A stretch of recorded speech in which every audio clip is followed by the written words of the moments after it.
Doctor YSR యూనివర్సిటీకి సంబంధించి BPT, BSc MLT, paramedical ఈ కోర్సులకు సంబంధించి మనకి మాపప్ ఫేజ్, దాన్నే ఫోర్త్ ఫేజ్ అంటారన్నమాట.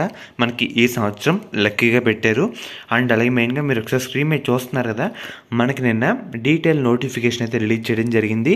మనకి థర్డ్ ఫేజ్ సంబంధించి నాట్ రిపోర్టెడ్ లిస్టు అండ్ అలాగే mop up phase web option notification అయితే రావడం జరిగింది. ఒకసారి మీకు ఇంపార్టెంట్ పాయింట్స్ అన్ని ఈ వీడియోలో చెప్తాను. మెయిన్గా మనకి థర్డ్ ఫేజ్లో దాదాపుగా 513 మంది విద్యార్థులు రిపోర్టింగ్ అయితే చేయలేదు. ఒకసారి మీ ర్యాంక్ తగ్గట్టు మ్యాచ్ అయింది లేదా ఎన్ని వెరిఫై చేసుకోండి. అండ్ అలాగే మనకి మెయిన్గా వెబ్ ఆప్షన్కి తక్కువ టైం అయితే ఉందన్నమాట. మనకి నిన్న ఈవినింగ్ మనకి నోటిఫికేషన్ అయితే రావడం జరిగింది.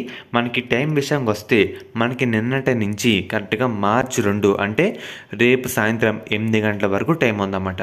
ఎవరైతే పెట్టుకుందాం అని అనుకుంటున్నారో వెంటనే వెబ్ ఆప్షన్లు అయితే పెట్టుకోండి.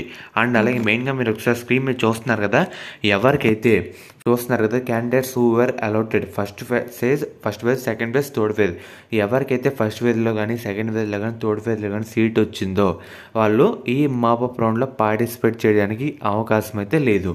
ఎవరికైతే సీట్ రాలేదో మీరైతే చేసుకోవచ్చు అన్నమాట. మీకు ఎలాంటి ప్రాబ్లం అయితే లేదు. ఇది కూడా మనకి థర్డ్ ఫేజ్ తర్వాత మిగిలిన సీట్ దాన్ని బట్టి ఈ మాపప్ ఫేజ్ అయితే పెడుతున్నారు. ఇంచుమించుగా 513 సీట్లు అయితే ఉన్నాయి. ఈ ఆప్షన్ని మీరు అందరూ యూజ్ చేసుకోండి. మెయిన్గా ఇంకా ఎవరైతే వెబ్ ఆప్షన్ పెట్టుకోలేదో చాలా తక్కువ టైం అయితే ఉందన్నమాట.